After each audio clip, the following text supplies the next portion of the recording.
you're healthy, happy, and safe. Last week I read you a book and I gave you 3 clues where I'd be reading or what I'd be reading with this week. The first clue is they're made of wax. The second clue is they come in all kinds of colors. And the third clue is they're usually the first art supply a child has.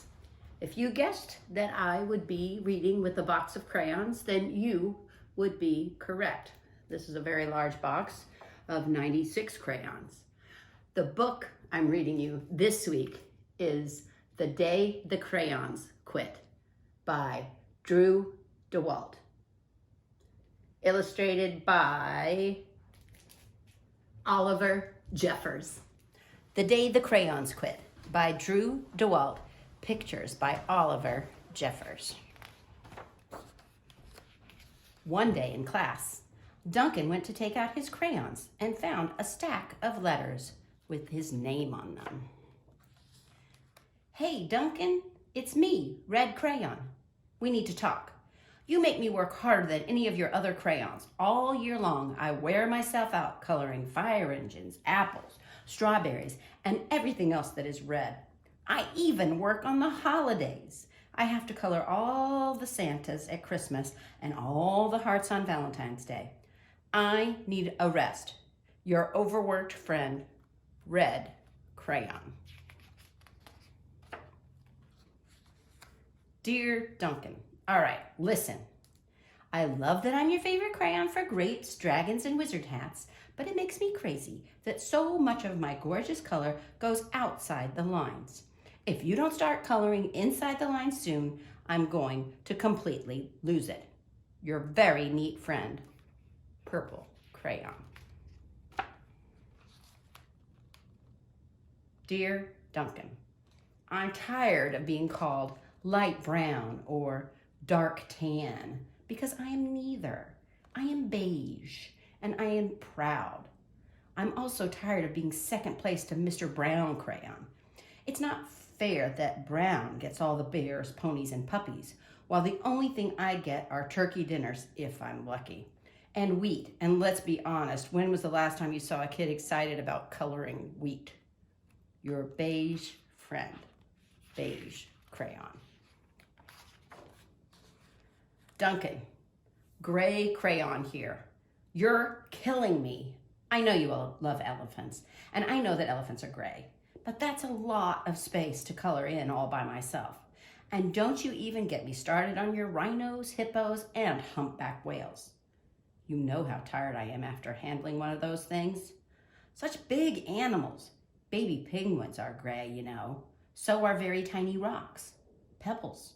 How about one of those once in a while to give me a break? Your very tired friend, Gray Crayon. Dear Duncan, you color with me, but why? Most of the time I'm the same color as the page you are using me on, white.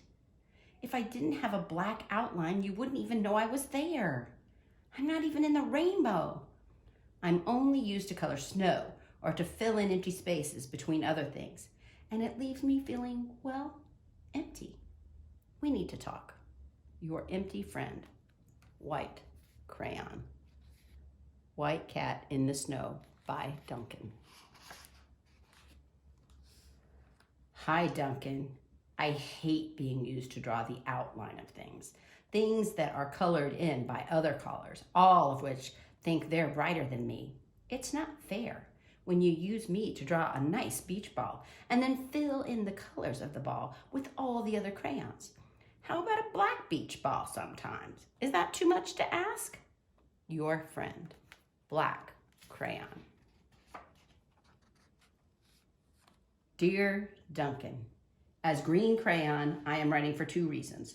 One is to say that I like my workload of crocodiles, trees, dinosaurs, and frogs.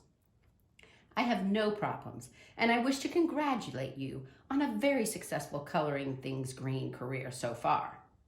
The second reason I write is for my friends, Yellow Crayon and Orange Crayon, who are no longer speaking to each other. Both crayons feel they should be the color of the sun. Please settle this soon. because they're driving the rest of us crazy. Your happy green crayon. Dear Duncan, yellow crayon here. I need you to tell orange crayon that I am the color of the sun. I would tell him, but we are no longer speaking. And I can prove I'm the color of the sun too. Last Tuesday, you used me to color in the sun on your Happy Farm coloring book. In case you've forgotten, it's on page 7. You can't miss me. I'm shining down brilliantly on a field of yellow corn. Your pal and the true color of the sun, yellow crayon. Dear Duncan, I see yellow crayon already talked to you, the big whiner. Anyway, could you please tell Mr. Tattletale that he is not the color of the sun? I would, but we're no longer speaking. We both know I am clearly the color of the sun because on Thursday, you used me to color the sun on both the Monkey Island and the Meet the Zookeeper pages in your Day at the Zoo coloring book. Aren't you glad I'm here? Ha ha ha, your pal and the real color of the sun, orange crayon. Dear Duncan, it has been great being your favorite color this past year, and the year before that, and the year before that. I have really enjoyed all those oceans, lakes, rivers, raindrops, rain clouds, and clear skies. But the bad news is that I am so short and stubby, I can't even see over the railing in the crayon box anymore. I need a break.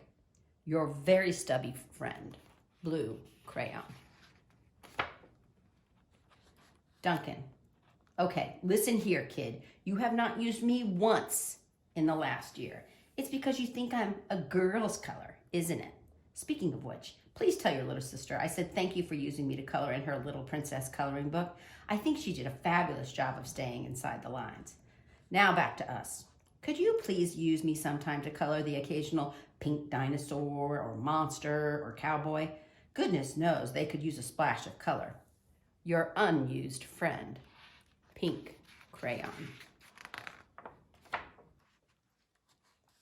Dear Duncan, it's me, peach crayon. Why did you peel off my paper wrapping? Now I'm naked and too embarrassed to leave the crayon box. I don't even have any underwear. How would you like to go to school naked? I need some clothes. Help, your naked friend, peach crayon.